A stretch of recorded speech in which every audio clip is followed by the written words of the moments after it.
Hello and welcome to another video. Saurabh here, and today we will be looking bioassay for proteins, vitamins and antibiotics. So bioassays are different from your chemical assays wherein you use chemicals to find out concentration, purity or potency of any analyte molecule in your sample. But here in bioassay you will be using living cells or maybe tissues or maybe biologically derived molecules to find out the purity or the concentration or the presence or absence of any molecule in your sample. If that sounds interesting, let's see what we have to explore.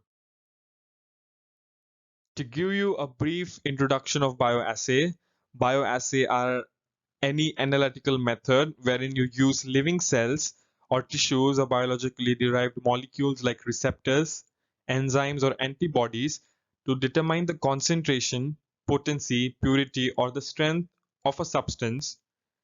So what happens is the living cells, in response to the presence or absence of a particular substance which you are interested in, the living cell will give you a response with respect to the concentration or the level or the intensity of the presence of that particular molecule.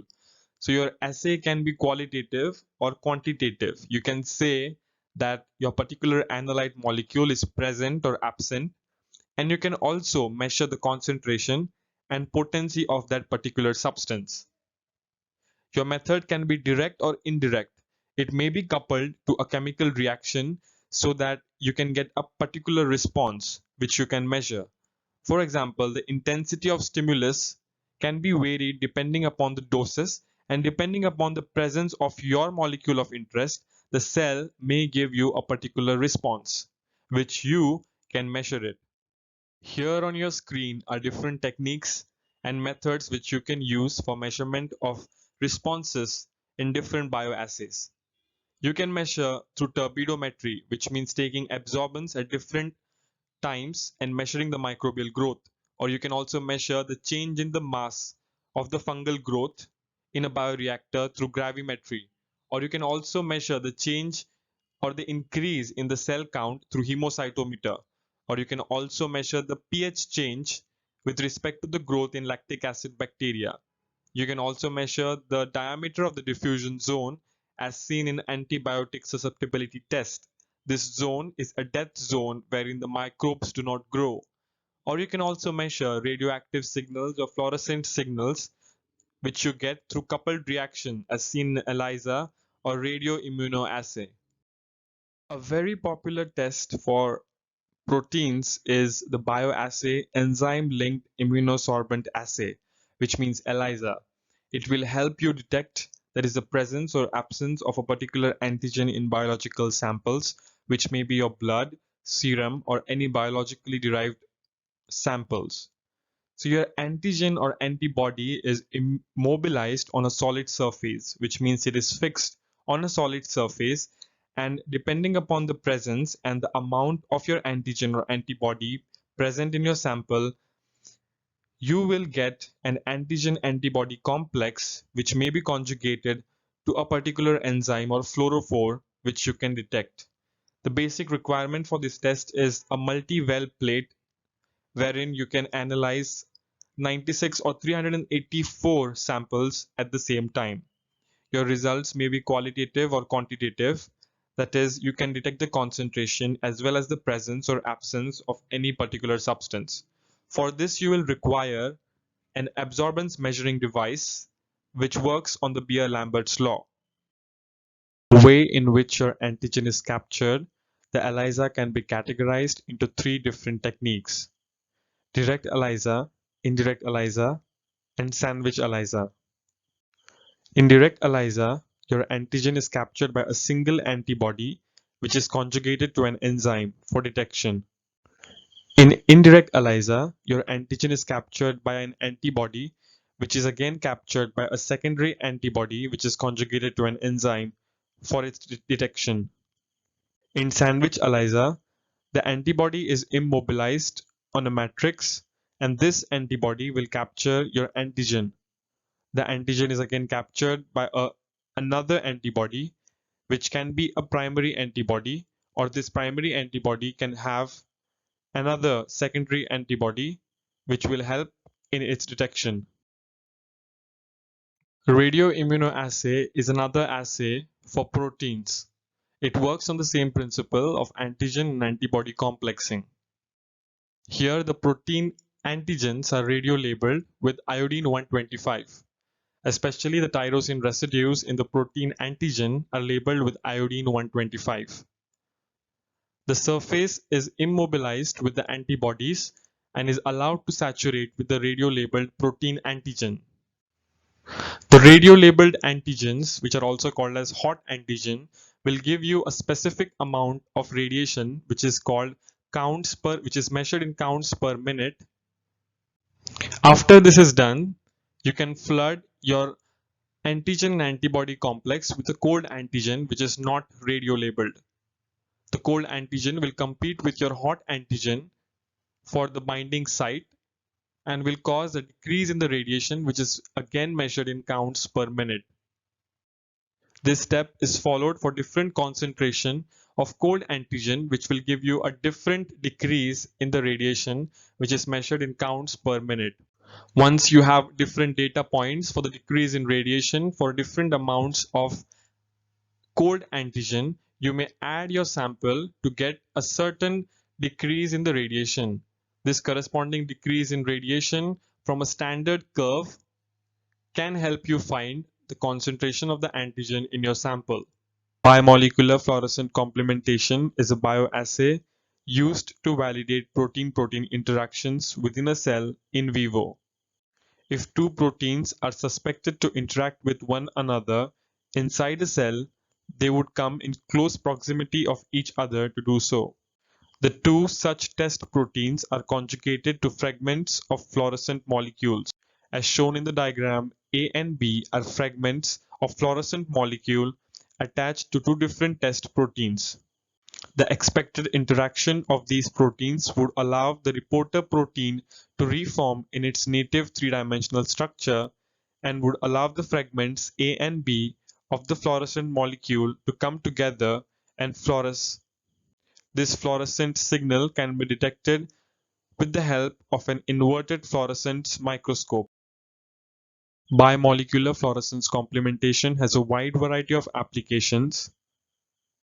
One can record the binding of larger and a smaller subunit of ribosome inside a cell.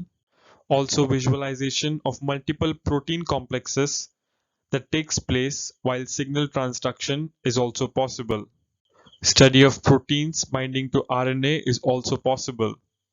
Attempts have also been made to quantify the strength of interaction between two proteins by measuring the intensity of the fluorescent signal.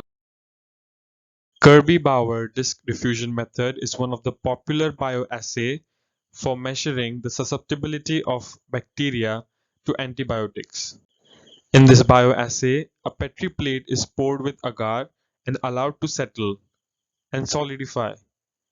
The surface of the agar is swabbed with the test microorganism and allowed to grow and reach a certain confluence. After this, the filter paper discs, which are impregnated with certain standardized concentration of antimicrobial agent or antibiotics, are placed on the surface as shown in the figure. After certain hours of incubation, a zone of inhibition, which represents the death of microorganism, is seen. The results are noted as resistant, intermediate, and susceptible for different antibiotics depending upon the diameter of the zone of inhibition. Microtiter broth dilution or the broth dilution assay is used for measuring the bactericidal or bacteriostatic concentration of antibiotics. As shown in the representation, a gradual increasing concentration of antibiotics solution is prepared. All the solutions are inoculated with a concentration of 10 raised to 4 or 10 raised to 5 colony forming units per ml. All the aliquots are also added with 0.5% of 2,5,3 triphenyl tetrazolium chloride. This chemical gives a pink coloration depending upon the bacterial growth. The more is your bacterial growth, the darker is your pink coloration. A microplate reader will give you absorbance depending upon the intensity of the pink coloration obtained. which is corresponding to the bacterial growth. In this way, a solution which gives you no pink coloration is your bactericidal concentration of antibiotic. The left-hand diagram is a commercially available e-test, which is a strip which has a gradual increasing concentration of antibiotics. The strip is used for antibiotic susceptibility testing. After placing the strip on an actively growing bacterial culture on an agar plate, a zone of inhibition in the form of ellipse is seen as here in the diagram. The corresponding point to the narrowest portion of the ellipse will give you your bactericidal concentration or minimum inhibition concentration. The right hand side is a comparison of the plates after a certain hour of incubation. The chemical used here is resazurin, which is reduced by dehydrogenase enzymes which are present in the bacterial cells. The more your bacterial cells, the more is the enzyme produced, and greater is the amount of the resazurin chemical used in the assay reduced. In this way, there is a change in the color from blue to light pink or red. Impedance-based fast antimicrobial susceptibility test is one of the novel methods for determining the concentration of antibiotics which is able to kill your cells. This method utilizes microfluidic device wherein your cells are suspended in an electrolyte solution, and as the cells pass one by one through a small channel of diameter equal to the order of microns, this method measures the changes in impedance as the cells pass one by one through the small channel. The electrodes are placed along the circumference of the channel, and as the cells pass by, there is a change in the impedance of the solution. The impedance is measured at frequencies 40 MHz and 5 MHz. And as you can see, the graph is plotted with respect to the impedance at 40 MHz and impedance at 5 MHz. And you will get a fingerprint region as shown by the red contour region in the diagram left hand side. And if your cells are exposed to a certain chemical, then the cells will be seen outside the region of the contour. In the graph, each dot represents a cell. In this way, the number of cells found outside of the contour region can determine the concentration needed to kill those cells. In this way, you can find out the best antibiotic concentration, which will help you gain a specific sterilization which you require. Microbiological assay is available for measuring the concentration of vitamin B3 and B9. Here, the microbial growth is monitored at wavelength 560 nanometer to give the highest or maximum optical density.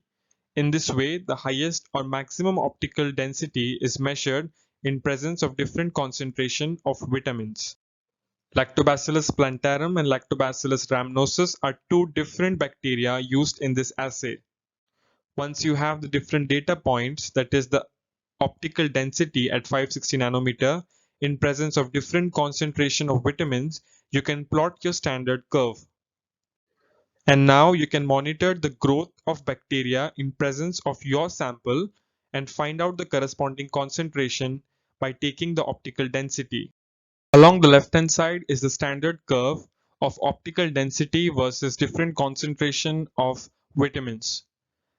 The y-axis has the maximum growth, which is measured in terms of optical density at 595 nanometer in presence of different concentration of vitamins. In this way, you can find out the unknown concentration of vitamin in your sample by measuring the optical density corresponding to the growth of the microorganism. One such bioassay for vitamins is the rat assay. The rat assay method is used for vitamin B2, and what is actually happening here is that your male albino rats are provided with different doses of riboflavin.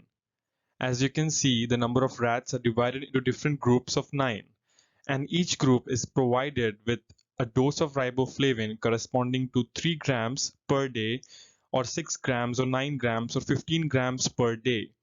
and you have to measure the increase in weight over a period of 3 weeks.